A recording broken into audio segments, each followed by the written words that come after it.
চৈতালি মজুমদার এনজেপির লেকটাউন এলাকার বাসিন্দা।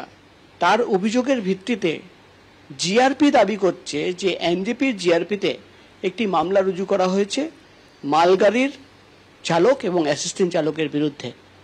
আমরা কথা বলবো চৈতালির সঙ্গে। চৈতালি, আপনি একটা অভিযোগ জানিয়েছেন এবং সেই অভিযোগের প্রেক্ষিতেই একটা এফআইআর করা হয়েছে মালগাড়ির চালক এবং অ্যাসিস্ট্যান্ট চালকের বিরুদ্ধে। কি অভিযোগ জানিয়েছিলেন আপনি?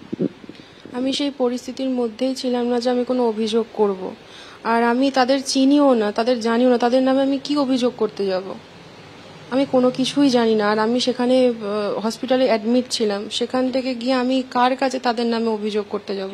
আপনার নামে একটা অভিযোগপত্র জমা পড়েছে এবং আপনার সই রয়েছে সেখানে। তো ওনারা আমার কাছে এসছিলেন ওই রাত্রি 8:30 9টা নাগাদ। তারা এসে আমাকে একটা আমার মানে যা বলছিলাম সেটা আর কি ভিডিও করে নিয়ে যায়।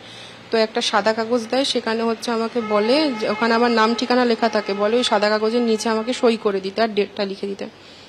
আমি সেটাই করে দিয়েছিলাম, ওই ডেট আর আমার সিগনেচারটা করে দিয়েছিলাম। দেন তারা চলে যায়। কেন, মানে কারা ছিল এরা যারা এসেছিল 8:30 9টা নাগাদ রাত এসে আপনাকে সাদা কাগজে সই করালো? এরা কারা? সেটা কারা ঠিক আমার জানা নেই, তবে হচ্ছে ওখান থেকে জিআরপি আর রেলের লোক এটা বলছিলেন ওনারা, যে ওনাদের হচ্ছে কিছু তথ্য, মানে আমাদের কি হয়েছিল সেটার কিছু জিনিস ওনারা জানবেন। ড্রেসে ছিল নাকি সিভিল ড্রেসে ছিল? নর্মাল সিভিল ড্রেসে ছিল। হ্যাঁ। পরিচয় দিয়েছিল যে ওরা আরপিএফ, জিআরপি বা রেলের আধিকারিক? আমার কাছে কোনো তারা পরিচয় দেয়নি, আমার কাছে কোনো পরিচয় তারা দেয়। আপনি যখন সই করছেন তখন আপনার কি ইমপ্রেশন ছিল, মানে কেন আপনি সই করছেন? আমাকে বলেছিল যে সেখানে শুধু যে আমি যে পরিস্থিতির মধ্যে ছিলাম শুধু সেইটুকুটা ওখানে লিখতে হবে আর আমার সিগনেচারটা লাগবে। তো আমি যেহেতু অসুস্থ তাই অতটা লিখতে তো পারবো না, তাই ওনারা ভিডিও করে নেয়, সেটা লিখবে আর শুধু নিচে আমার সিগনেচার আর ডেটটা হচ্ছে লিখে দিতে বলে। দুর্ঘটনা ঘটলো, আপনি S6 কামরায় ছিলেন, একটু সংক্ষেপে বলবেন কি হয়েছিল? আমি নর্মালি তো শুবো, তার জন্য শরীরটা অসুস্থ লাগছিল তাই শোবো। তো আমি মিডিলের সিটটা তুলে শুতে যাব, তখনই হচ্ছে জার্কিন হয়, তো আমি পড়ে যাই নিচে, মানে প্রচন্ড শেক হচ্ছিল ট্রেনে, নিচে পড়ে যায়, বুকে লাগে। তারপরে তো ওই 5 মিনিটের ওপরে মানে প্রচন্ড একটা অবস্থার মধ্যে দিয়ে আমরা বেরিয়ে এসেছি।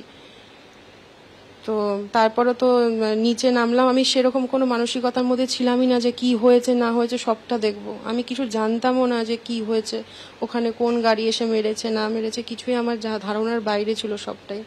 যে অভিযোগপত্র জমা পড়লো, এফআইআর হলো, আপনার সঙ্গে কেউ পুলিশ যোগাযোগ করেছে বা জানানো হয়েছে যে আপনার অভিযোগের ভিত্তিতে একটা এফআইআর হয়েছে? আজ পর্যন্ত আমাকে কেউ কিচ্ছু জানায়নি, কোনো কমিউনিকেশন পুলিশের তরফে করা হয়নি? কোনো কিচ্ছু করা হয়নি। পুলিশ শুধু এসে আমার নাম ঠিকানা আমার বাবার নাম এটাই নিয়ে গেছে, আর কিচ্ছু বলে। হাসপাতালে আমি তো একদিন ধরে ওখানে অ্যাডমিট ছিলাম, কালকে বিকালবেলা আমি এসছি, ওই দুপুর নাগাদ আমি বাড়িতে এসছি, তার মধ্যে আমাকে কেউ কোনো কিছু জানায়নি।